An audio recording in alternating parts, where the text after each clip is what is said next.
These earrings are massive on me. I bought these online. I didn't expect them to be quite so big, but I spent money on them, so I'm going to wear them. And also, side note, I'm sick. You could probably tell in my voice. I have a really deep voice. It's raspy.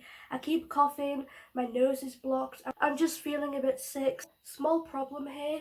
This piece of hair just keeps like sticking out. I don't have any hair products to like maintain it, and it's just irritating me, and so is this piece. My hair's just got a mind of its own. Hey, it's Mel. I hope you're doing well, and welcome back to Creep Week. Today we're going to be looking at the case of the Bell Witch haunting, which occurred in northwest Robertson County, Tennessee. It all began with the Bell family, consisting of John Bell and his wife Lucy Williams, along with their 6 children: John, Drewy, Benjamin, Jesse, Betsy, and Richard, though some sources claim there was 7 children. I'm just deciding now to switch these lights on because it's a bit dark in here. Hope you don't mind. John Bell was a farmer from North Carolina, and when he was 35, he married his wife Lucy when she was 12. First of all, that's disgusting. Let's all take a minute to gag. They got married in 1782. It should be noted here that the Bell family sadly did own a slave man called Dean. Around this time, slavery was still in motion, it was still a thing. From 1817 to 1821, the Bell family would go on to be terrorized by an unseen force. The first occurrence happened with John Bell, who claimed to see some sort of creature resembling a dog outside of his house. John grabbed his gun and took a shot at the animal, but it disappeared. Dean also reported that he would be followed around by a big black dog on the evenings that he was visiting his wife. Paranormal activity then occurred inside of the house. It started with knocking coming from the walls and the doors. The family even heard dogs fighting and chains dragging along the floor. As far as I'm aware, the family did not own a pet dog. At one point, the house shook violently as if it was caused by a storm, but there was no storm at the time this occurred. This unseen force soon began targeting the children, pulling the sheets off them while they slept in their beds at night. It was clear to the family that whatever this was, it was not kind. This malicious entity, whatever you want to call it, soon began pulling the children's hair and scratching them. Around this time, John Bell was experiencing paralysis in his mouth. Paralysis is the loss of motor function in one or more muscles. Oddly enough, this entity took a liking to Lucy Williams, John Bell's wife. The entity showed kindness towards Lucy, and sometimes it would even sing hymns. The entity was able to shapeshift, and there are some accounts of it being at 2 places at once.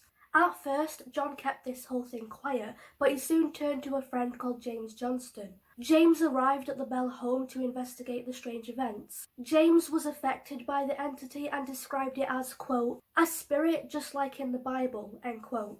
Word of what was going on quickly spread around the town. The entity was thought to be a witch, and it soon began to speak out loud. It was asked, quote, who are you and what do you want, end quote. The entity replied, quote, I am a spirit. I was once very happy, but I have been disturbed, end quote. The entity had full conversations with the Bell family and other people. It seemed to enjoy having religious arguments. One of James Johnston's sons did a test for the entity. He asked the entity to say things that only his grandmother would typically say. The entity spoke in the same voice as John's grandmother did. At the time, John's grandmother lived in North Carolina. On another occasion, an Englishman came to the house to investigate, and the entity mimicked his parents. One early morning, the man had been woken up by the entity, who was speaking in the voices of his parents. That same morning, the man left the home and said sorry to the family for not believing them and for being so skeptical. The man later wrote to the Bell family explaining that the entity had visited his family in England. The entity was able to travel to different homes, including the Bell's neighbours. The entity would refer to John Bell as Old Jack. This entity appeared to be female, and she threatened John, and she admitted to wanting to kill him. The entity went as far as to appear in church prayer meetings, and it sang with the others. John Bell suffered the most and was constantly tormented by the entity. John suffered from throat swelling and he felt a strange pain of a stick being stuck sideways in his throat. He got weaker and weaker. The entity supposedly identified itself as Kate Baggs, who was a neighbour of the Bell family. John had some bad business dealings with Kate. This would explain why most of the entity's anger was pointed at John. The entity had two wishes, the first one being to kill John Bell, lovely, and the second one to stop John Bell's daughter Betsy from marrying a man named Joshua Garner.